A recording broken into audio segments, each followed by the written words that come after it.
How to unlink WhatsApp from another phone. Hey everybody, welcome back to the channel. In this video we're going to learn how we can unlink WhatsApp from another phone, so make sure to watch the video till the end.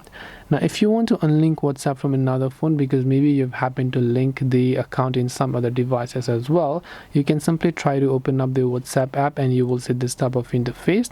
Now from here what you actually have to do is look for the three dots option located on the top right hand side of the screen here.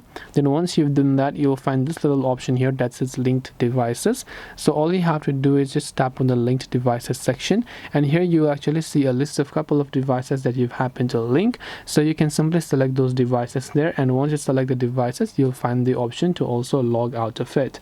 This way you'll be able to go ahead and then basically unlink WhatsApp from another phone. Hope this video helped you. If you have got any questions, feel free to leave them down below. Thank you for watching till the very end of this tutorial, and see you soon in the next video.